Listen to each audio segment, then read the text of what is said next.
Hello नमस्कार, welcome to Kargil News India में आस्था शर्मा। तो आइए आज की बड़ी खबरों पे नजर डालते हैं। कर्नाटक में मंत्री रामलिंगा रेड्डी ने शपथ लेने के महज 2 दिन बाद अपने पद से इस्तीफा दे दिया। विभागों के बंटवारे से नाराज रेड्डी के इस्तीफे पर डीके शिवकुमार ने कहा, मामला सुलझा लिया जाएगा। तमिलनाडु भाजपा के प्रमुख चेहरों में शामिल के अन्नामलाई ने पार्टी से इस्तीफा दे दिया है। कई दिनों की अटकलों के बाद भाजपा ने उनका इस्तीफा स्वीकार कर लिया। आरबीआई ने रेपो रेट को 5.25% पर स्थिर रखा है और अपनी न्यूट्रल नीति बरकरार रखी है। अमेरिका ईरान तनाव और वैश्विक आर्थिक दबावों के बीच यह फैसला लिया गया। केरल में विपक्ष के उपनेता पद को लेकर वाम गठबंधन के भीतर खींचतान तेज हो गई है।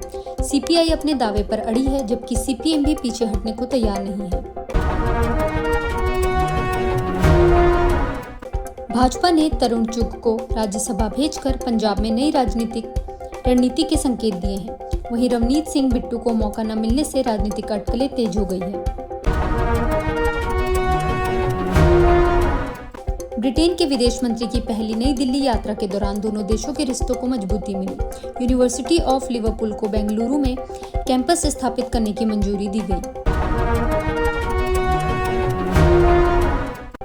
महिलाओं को जगह न मिलने के विवाद पर डीके शिवकुमार ने सफाई दी है। उन्होंने कहा कि अभी कई पद खाली हैं और आगे महिलाओं को मौका मिलेगा।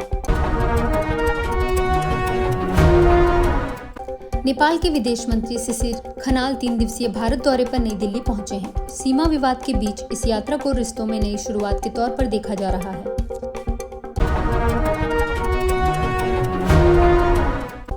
विश्व पर्यावरण दिवस पर राहुल गांधी ने ग्रेट निकोबार परियोजना को लेकर केंद्र पर निशाना साधा।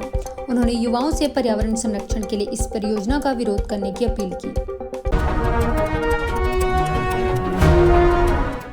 भाजपा छोड़ने की बात के अन्नामलाई ने कहा कि उनके सामने सबसे बड़ा सवाल था कि वे पहले भाजपा कार्यकर्ता हैं या तमिल। उन्होंने शुक्रवार को पार्टी छोड़ने का औपचारिक ऐलान किया।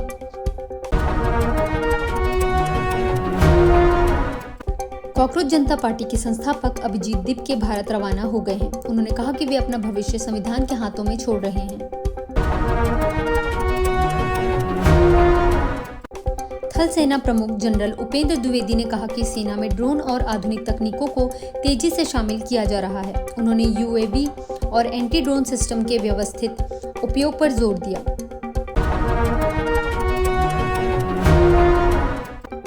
राज्यसभा के द्विवार्षिक चुनावों के लिए भाजपा ने 5 राज्यों से 11 उम्मीदवार उतारे हैं।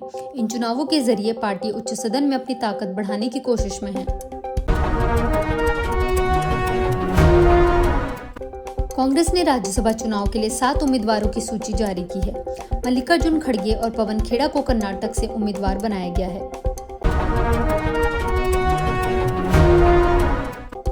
विदेश मंत्री एस जयशंकर ने ब्रिटेन के विदेश सचिव से मुलाकात कर आर्थिक सहयोग पर चर्चा की। उन्होंने व्यापार और रक्षा साझेदारी को नई ऊंचाइयों तक ले जाने की बात कही। पश्चिम बंगाल में ताजपुर डीप सी पोर्ट परियोजना को दादन पत्र बार में विकसित करने की योजना बनाई गई है। सुवेंदु अधिकारी ने अदानी समूह से बातचीत का दावा किया है। भारत और वेनेजुएला के बीच दीर्घकालिक ऊर्जा समझौतों को लेकर बातचीत तेज हुई है। प्रधानमंत्री मोदी और डेल्सी रोड्रिगेज की मुलाकात में ऊर्जा सहयोग बढ़ाने पर चर्चा हुई।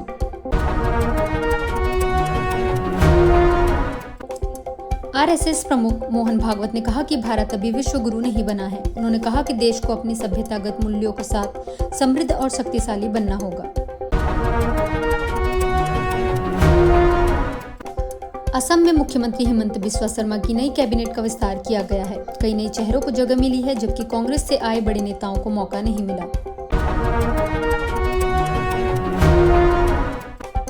अमेरिका में एक पत्रकार ने चीन के लिए अवैध एजेंट के रूप में काम करने का आरोप स्वीकार कर लिया है। जांच एजेंसियों के अनुसार 2019 से 2025 के बीच उसने रिपोर्ट उपलब्ध करने के बदले करीब $1 लाख प्राप्त किए थे। अमेरिकी राष्ट्रपति डोनाल्ड ट्रंप ने चेतावनी दी है कि यदि ईरान के हमलों में किसी अमेरिकी सैनिक की मौत होती है तो युद्ध बहुत तेजी से फिर शुरू हो सकता है। ट्रंप ने इसे अपनी रेड लाइन बताते हुए कहा कि अमेरिकी सैनिकों को निशाना बनाए जाने पर कड़ा जवाब दिया जाएगा। अमेरिका ईरान युद्ध के बीच रिपोर्टों में दावा किया गया है कि ईरान स्ट्रेट ऑफ हॉर्मज़ पर बढ़ती पाबंदियों से बचने के लिए इराक के कसर बंदरगाह का इस्तेमाल कर रहा है। वहीं ओमान के मीना अल फहल तेल टर्मिनल के पास विस्फोट की खबरों के बाद चिंता बढ़ी। हालांकि अधिकारियों ने कहा है कि बंदरगाह पर तेल लोडिंग और संचालन सामान्य रूप से जारी है।